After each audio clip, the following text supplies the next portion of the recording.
Hello guys, good morning. कैसे हैं आप सब? आई होप आप सब अच्छे होंगे। तो गाइस, सबसे पहले आप सभी को हैप्पी रिपब्लिक डे 26 जनवरी की ढेर सारी शुभकामनाएं आप सभी को। और इसी तरीके से हर साल हम सब मिलकर 26 जनवरी मनाते रहें गाइस। तो गाइस, आज का जो हमारा टॉपिक है वो है होम्योपैथिक मेडिसिन मेडोराइनम। देखिए हमारे हाथ में ये शीशी है। ये होम्योपैथिक की जो है सबसे बेस्ट ब्रांड है। देखिए, तो शायद अच्छा से नहीं दिख पा रहा होगा। ये देखिए, रेकवेक कंपनी की ये दवा है। जर्मन सिल्बन भी इसे कहते हैं, रेकवेक भी कहते हैं। तो गाइस, अब जान लेते हैं ये होम्योपैथिक मेडिसिन मेडोराइनम कब कब इस्तेमाल किया जाता है और कहाँ इस्तेमाल किया जाता है, कौन कौन से बीमारी के लिए ये उपयोग में लाया जाता है। तो मेडोराइनम एक ऐसी दवा है जिसका इस्तेमाल पुराने से पुराने रोग, जो ऐसा रोग हो जो बार बार होता हो और बहुत पुराना रोग हो, बार बार हो जाता हो, ठीक होता है फिर हो जाता है, ठीक होता है फिर हो जाता है, तो वैसे केसेस को ठीक करने के लिए, वैसे बीमारी को ठीक करने के लिए इस मेडोराइनम की मात्र एक खुराक सप्ताह में एक बार दी जाती है। इस तरीके से महीने में 4 खुराक देने से कितनी भी पुरानी दवा बीमारी हो वो ठीक हो जाती है जो आपको बार बार हो रही है। और दूसरी जगह जो अगर कह लें इसका इस्तेमाल, तो होम्योपैथिक में सबसे मेन मसला होता है सिम्टम्स का, यानी कि लक्षण का। यदि आपका बीमारी कोई भी हो और उसका लक्षण अगर मेडोराइनम से मिल रहा है तो आप मेडोराइनम दवा का इस्तेमाल कर सकते हैं।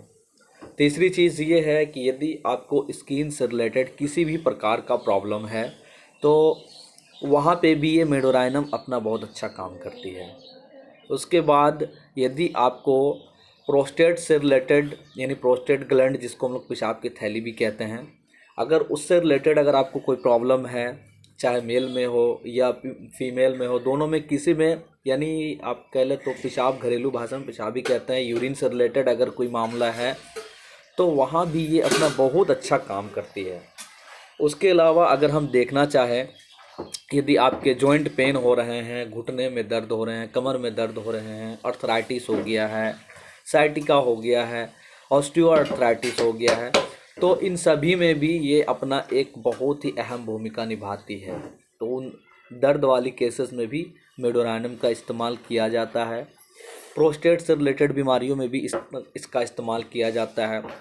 फीमेल से रिलेटेड अन्य बहुत सारी बीमारियां हैं जिसमें इसका इस्तेमाल किया जाता है। स्किन डिजीज़ में भी इसका इस्तेमाल किया जाता है।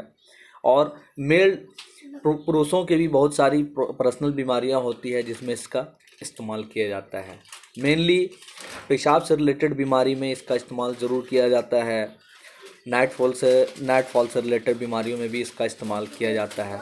इस तरीके से अनेक बहुत सी ऐसी बीमारियां हैं, लेडीज़ और जेंट्स का पर्सनल जो बीमारी है उसमें भी इसका इस्तेमाल किया जाता है। तो इस तरीके से आप वैसा भी और भी कोई बीमारी हो जो बहुत ही पुरानी हो और उसको किसी अन्य दवा को दे करके उस बीमारी को दबा दिया गया हो, तो और उसके वजह से कोई तीसरी चौथी बीमारी हो रही हो, तो वैसे स्थिति में भी इसकी एक खुराक जो है अपनी बहुत अहम भूमिका रखती है कि ये दवा देने के बाद फिर से वो बीमारी आती है जो बीमारी दबा दिया गया है और उसका फिर से इसी मेडिसिन से उसका इलाज हो जाता है। तो गाइज़, ये थी आज के लिए मेरे तरफ से होम्योपैथिक मेडिसिन मेडोराइनम के लिए जानकारी। तो जानकारी अच्छी लगती है तो लाइक करें वीडियो को, चैनल को सब्सक्राइब करें, अपने दोस्तों में शेयर करें। फिर मिलते हैं किसी नए वीडियो में, तब तक के लिए अपना ख्याल रखें। जय हिंद, जय भारत।